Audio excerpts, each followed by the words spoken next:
Welcome to Trade Pro. In this video, I'm going to discuss how to best overcome the glaring downfalls of most trading scripts, indicators, and strategies. So I'll talk about what are those glaring downfalls and then kind of get into how I recommend that you actually use a script or indicator to your advantage in combination with certain additional factors. I'm also going to talk about how I'm going to start a small account challenge and demonstrate what I'm actually going to discuss in this video, and also give a little life update. So I'm actually going to go in reverse order and talk a little bit about my life update because it will lead into the other things. Now, as a lot of people know on the channel, I'm in Costa Rica right now, but tomorrow morning, first thing in the morning, I'm going to be flying out to Thailand.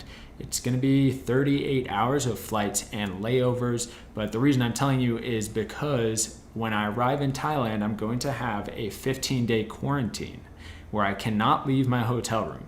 You know what that means? I'm going to have a lot of free time to spend on the charts. So I figured it would be a perfect occasion for me to do some sort of small account challenge and pump out some testing videos, get some content going on the channel because the last month I just haven't really been getting enough content out to you guys. So just want to make up for that.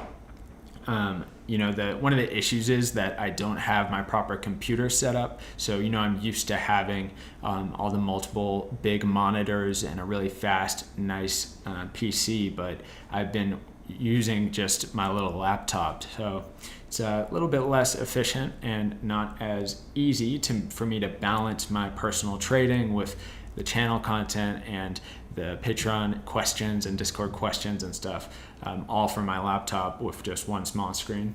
So I apologize for that, but let's get into the video here and talk about these topics. So what are the typical downfalls of most scripts, indicators, and strategies?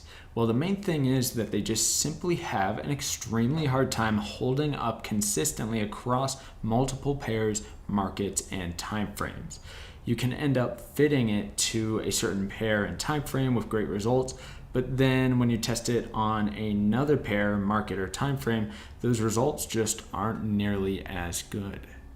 So let's talk about what can you do to overcome this issue. What are some additional factors that you can add in on top of your indicators or your script that is going to make your results much more consistent?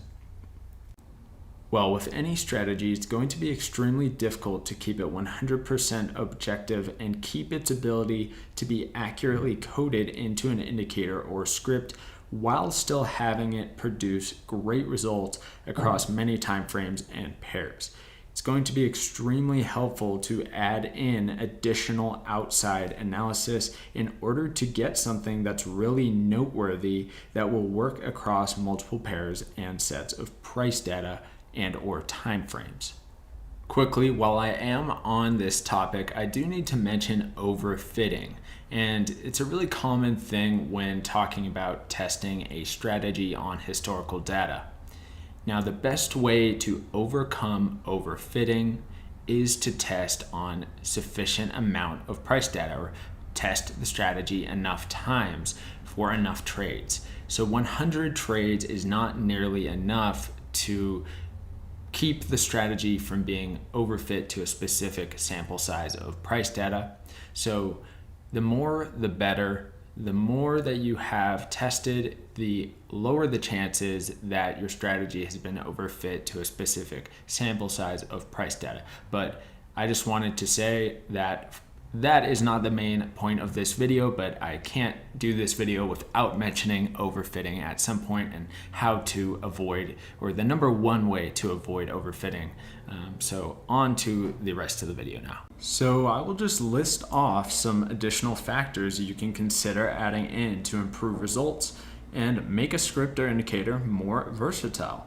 I'm talking about things like hidden divergence, regular divergence, trend lines, support and resistance, Fibonacci retracements, multi-time frame analysis, patterns, or whatever your thing is that you want to add in to improve your results.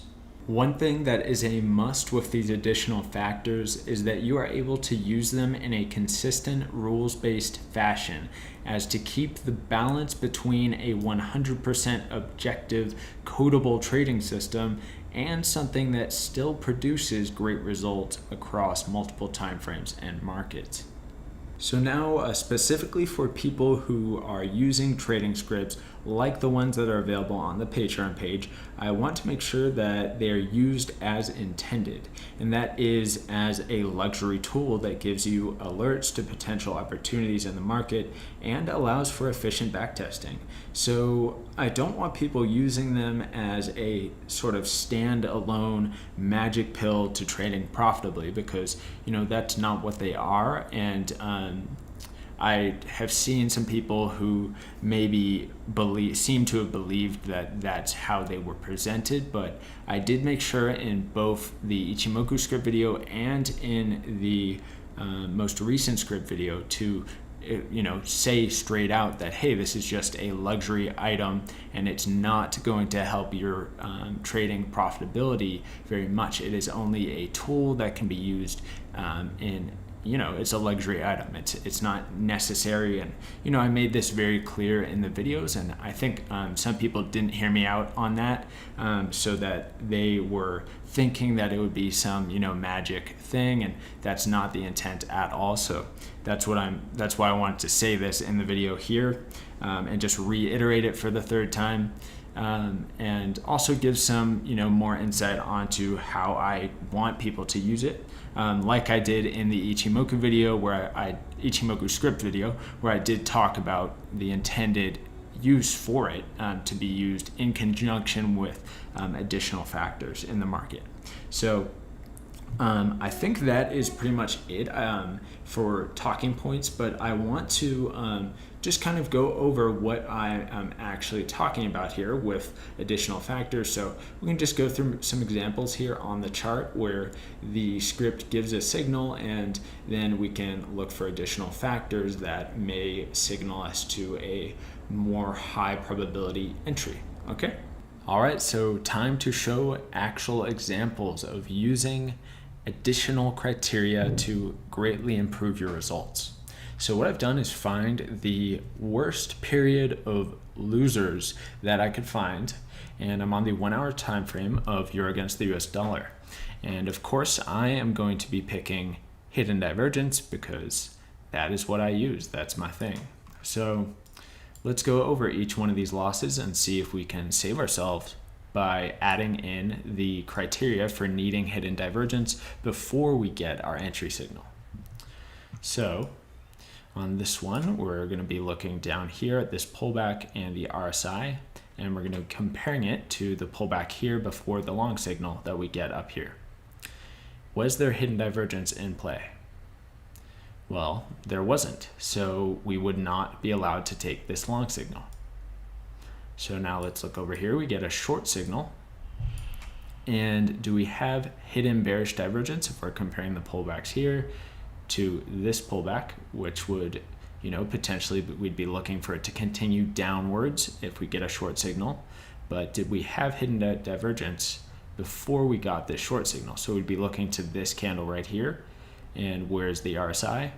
And we're going to compare the RSI high here to the pullback here or over here. And we do not get hidden bearish divergence. So we would not be allowed to enter that short, which obviously was a good thing. Now let's take a look at this long position here. So obviously this is all in a range, which is why all of these are losses. And we can see how hidden divergence criteria has allowed us to mitigate 2 losses. So let's take a look at this one. And we have our low right here before the entry signal. And if we're looking at the previous low down here, we definitely don't get any hidden bullish divergence. So we'd definitely not be interested in longing right over here, which was a good thing. So we would not be allowed to take that one. Let's check out this one here. So we get the short all the way down here, and we definitely do not have any hidden bearish divergence down here. RSI has not come up. nearly high enough. And now let's take a look over here. So for this long, we get, this is the low of the pullback here. And if we're going to be looking for a pullback of a certain size to this one, we could certainly take this one. Because if we're looking at this right here and comparing it to the RSI right here on this pullback, we could certainly be entering on this long position just based on the hidden bullish divergence compared to this low right here. Now, if you're comparing it to the low all the way down here, then we are certainly not getting hidden bullish divergence, but typically with pullbacks of a small size like this, you want to compare it to a pretty similar pullback and not to something like this pullback all the way down to this huge pullback. So you don't compare the hidden divergence from this pullback to up here. You're going to be comparing it to one of a more similar size. So that is a loss, but we've saved a few winners, 4 winners to be exact. So in a range, you can make sure that you have clear hidden divergence if you want to actually accept an entry from the script. And this is just a quick example of how you might be able to implement something to minimize losses. And of course, I found the greatest losing period that I could with the script in order to demonstrate this. But yeah, that's it. That's it for the video. You can try tons of different things. Doesn't have to. Oh, there's a train going by. My Airbnb is on the 7th floor of a very large building, and there's a train that passes by every few hours directly below the building, and it loves to honk its horn at 5 a.m. Yeah, that's nice. Yeah, so that's pretty much it. Utilize different tactics, whatever your thing is. Doesn't have to be hidden divergence. As I mentioned earlier, a big list of things that you could potentially use. But yeah, hopefully this was helpful for anyone out there who was confused or wondering. And have a fantastic day, guys. Thanks for watching.